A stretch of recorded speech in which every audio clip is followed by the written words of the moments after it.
Hi, my name is Skyler Tipton. I'm a second year MFA acting student, and I'm playing King Charles II in Purdue Theater's Nell Gwynn. What was the starting point in your research? The starting point in my research was really just looking at the history of the Stuart royal family. So King Charles II's father was Charles I. His grandfather was James I. There's a lot of history in that family between the English Civil Wars. I know James I, Charles II's grandfather, the whole Guy Fawkes plot to blow up Parliament with him inside.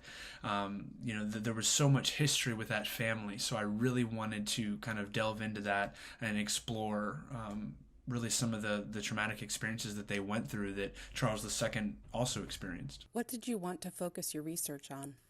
I wanted to focus my research on Charles's exile, really. His experience is very, very traumatic. I mean, as a teenager, he was 18, 19 years old when his father, King Charles I, was beheaded at Whitehall. Part of the historical record. Charles II didn't see this happen, but he knew about this. He read about it, and was told this. So being in exile as a teenager and trying to go back to England and retake the throne, and it didn't work.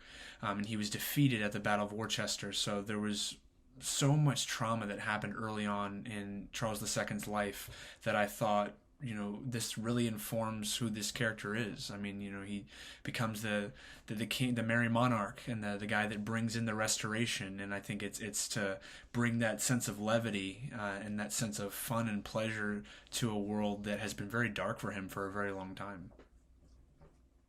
What specific historical events became central to your research? Some of the specific historical events in my research that I found to be very helpful were really the English Civil Wars. There was three of them during King Charles I's reign that he really initiated. It was his battle between himself and Parliament, and not really wanting to do anything that Parliament said and disagreeing with them. And that's ultimately what led to his beheading and his family and the rest of the Stuarts being exiled to France and other parts of Europe. So really studying the English Civil Wars, and then of course when King Charles II, takes the throne in 1660, just the plague that occurred in the 1660s, and the fire of London that happened. I mean, he dealt with the fire and the plague all within the first 10 years of his reign. So there was just so much going on, but really kind of studying that historical record to see, well, this is going to change things a lot for him.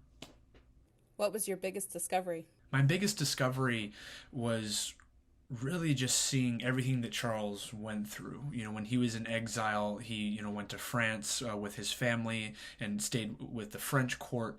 But then he went to Scotland to try to muster up an army to go south and reclaim the throne in London, which ultimately failed. So I think my biggest discovery for that was just knowing that he tried to avenge his father and he tried to get the throne back. And ultimately failed in the process and was forced back into exile, where it wasn't until Parliament agreed in 1659 that, maybe we kind of need a king because Parliament running things just isn't working anymore. So I thought that was really interesting. How has this research informed your character choices? As far as my character choices go, I think that the research, obviously we take certain liberties in Nell Gwynn. Jessica Swale herself says that it's not, of course, completely historically accurate, that liberties are always taken in these kind of shows, especially a comedy.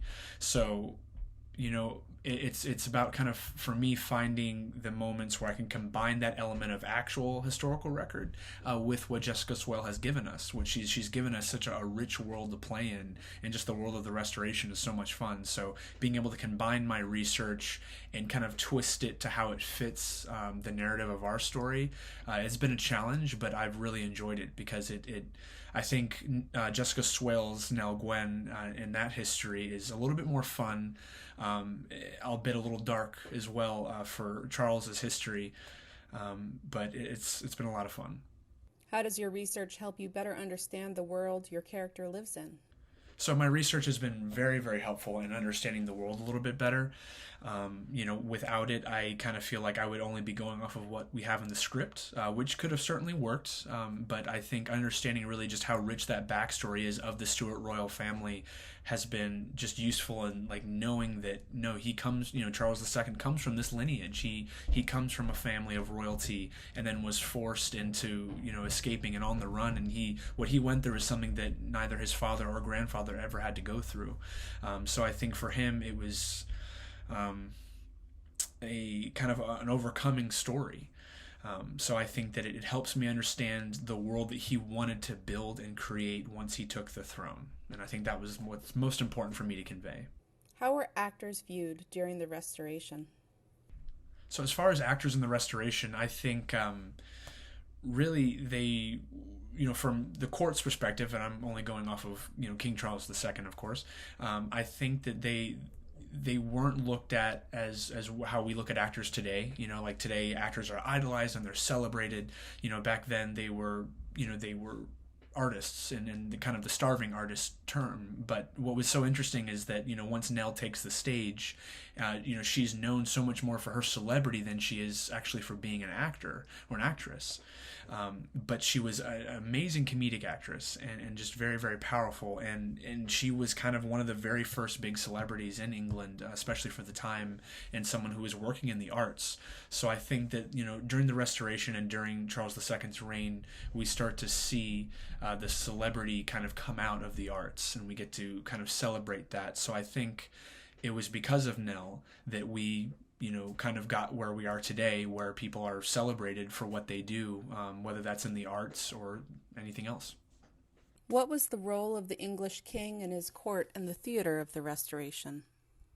So I think for Charles II and his court, they influenced obviously a lot of the Restoration. Before King Charles II, you had the Puritan rule for quite some time, over a decade, certainly, where theaters were closed, brothels were closed in many parts, of course. Churches were stripped of their decorative ornaments, so it's basically just, in my opinion, they just kind of like wiped all the fun off the map of London, or at least they did the best that they could to do that. So I think when Charles comes back in, he demands fun. He's like, look, I've been in France for several years. I've seen that they have women on the stage, that they have a lot of fun, that they really kind of embrace life and their sexuality, and there's something so different in that than what the Puritans had. And I think Charles really embraces that, and he kind of immediately declares, yes, we're going to have these two theater companies, the Duke's Players and the King's Players, and we're going to make sure that we have women on the stage. And he really just kind of comes in forcefully and just revolutionizes the art world for theater. And I think that, without that, who knows how long it would have been before England saw that kind of change. What's a favorite fun fact from your research? My favorite fun fact from my research? That's a good question. I think it really just how many mistresses that Charles actually had. In the historical record, he had 22 mistresses, 16 children total from the 22 mistresses. Nell was just one of them. Even when he was with Nell, historically, he had several other mistresses going at the same time, and he was married to Catherine of Braganza. So he had a lot going on. So I think it amazes me to see anyone being able to kind of juggle all of those relationships at once. Even if they are mistresses, obviously there's still some work in that relationship. So it was kind of amazing to see just how sexually active Charles was. And his love of spaniels I thought was really interesting too. He had dozens and dozens of spaniels, and he just kind of let them roam all around the palace, and had multiple caretakers, and they had their own beds, and he was such like a child in a way with his animals, but then like the way he treated women was like very Hugh Hefner like. So I found that very interesting. What is something you hope to be able to convey to the audience from your character research and your performance on stage? So something that I hope that audiences can come away with after seeing Nell Gwynn is just really how fun the theater can be. Our director, Dr. Will Lewis, talks about that this show is a celebration of theater. It's a celebration of life, in a sense. This is a time where, once again, England is recovering from Puritan rule. They're recovering from this great fire of London. They're recovering from the plague returning, and they're really just celebrating the arts. They're celebrating their sexuality. So I really hope that audiences get a sense of, what theater can be, whether that's music and dance, whether that's, really great witty banter and comedic elements. There's really something for everybody in this show. Maybe not for kids, but there's certainly something to be said that it's a show that kind of really showcases theater in all of its many forms. And, I really hope that people get to enjoy it. It will certainly be different watching it on a live stream. And, we have these visors on, but know that, we worked very diligently on this. And, we really hope that work pays off over video. Thank you.